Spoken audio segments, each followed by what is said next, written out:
There's a lot of extreme weather in Tampico and everywhere else, but I'd have to say the most extreme weather I experienced was in my first area. We were at an appointment. It was late at night, just very windy, and it felt kind of off. And so we decided after this appointment we were going to head home. Good thing we had decided that. We were packing up, and all of a sudden it just started pouring down rain. And we were actually so far from our home, we had to run home in the rain. And within minutes, there were puddles half a foot deep, half a foot deep in the streets, and we were running. We were completely soaked in the 5 or 10 minutes it took us to get home. So it was just amazing how windy and rainy it got so quick. And then it rained all that night, and the next day it was just like a swamp, the entire town. That was the most extreme weather that I experienced. I ate armadillo once, which I would term as exotic. And then fruits, there's just so many. I couldn't even name them all. Star fruit, which a lot of people know here, but it's common down there. Lychees, also, it's like a little red-skinned fruit with like this white jelly kind of stuff in the middle. Also, dragon fruit is natural there. It's actually a cactus, and there's just a plethora of fruits there that are all exotic.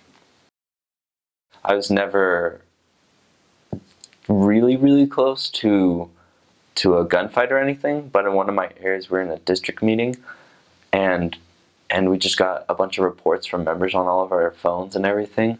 It basically said, stay inside, stay wherever you are, because sun's going down kind of thing. And we didn't really know at the time, but there was a fight in between a gang and the police, and it was like super close to us. And we did hear a couple of shots, but we just were in the church. We just stayed there. And then afterwards, we had to go home because it was deemed like, kind of unsafe. But, we were just sitting there and we kind of weren't involved at all. So it was kind of really dangerous, but at the same time, we didn't know because it didn't really affect us. Kind of protected as a missionary, it seemed. In the church manual, it says 12 white shirts, 4 long sleeve, 8 short sleeve. That's generally a good rule, but then you're probably gonna want to convert some of those long sleeves to short sleeves later on in the mission, which you can just do with the seamstress there for really cheap. But maybe not even pack all 4, maybe just 2 or 3, because the only time you're really gonna use them now is in the winter. Maybe they've changed the regulations because now you don't even have to wear a suit in that mission. But just in case they do, just so you know, you need more short sleeves than you need long sleeves. Yeah, just follow the list and you should be pretty good. I was okay. Just make sure to bring money or a debit card or some way to get money. You don't really need cash. American US currency is kind of an inconvenience there. So, I wouldn't recommend bringing a lot of currency because you have to go to a place to exchange it, and in Mexico you need your ID, and so you need your passport to do that, and your passport stays in the office to make sure it's safe.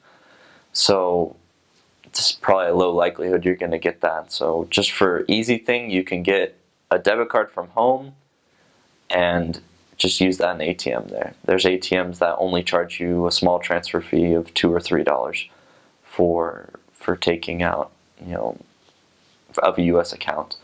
And so, it's decent and it's easy. Just bring a card. You don't need currency. In your mission, you just gain an appreciation for so much.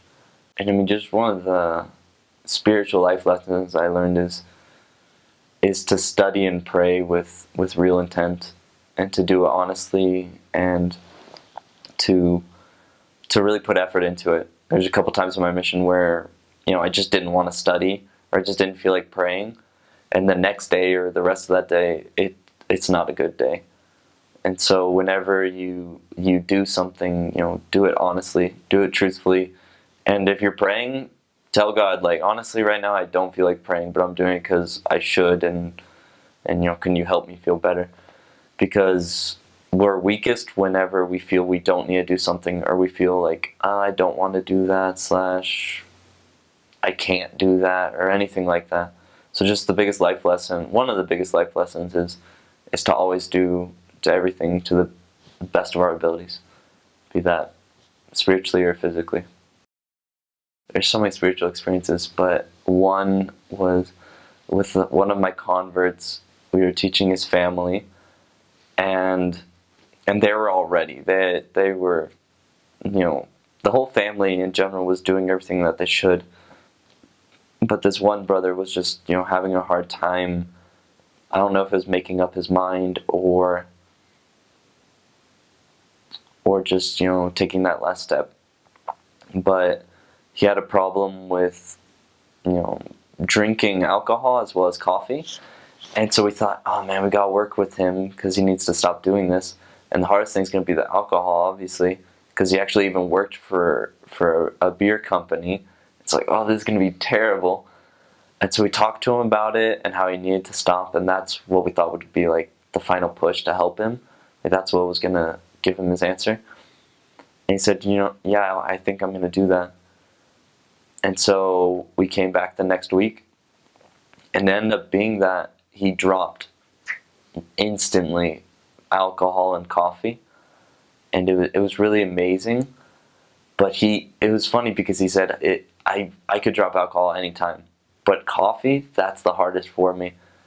And so we just kind of put out a plan to help him, and it was amazing to see this brother grow from this shy and timid guy who we didn't know if he could ever get baptized because he just didn't want to accept it almost, to this man who just became a spiritually deep and open person about his beliefs. In such a short time from this one experience, he changed and was eventually baptized because he just grew so much spiritually from this experience.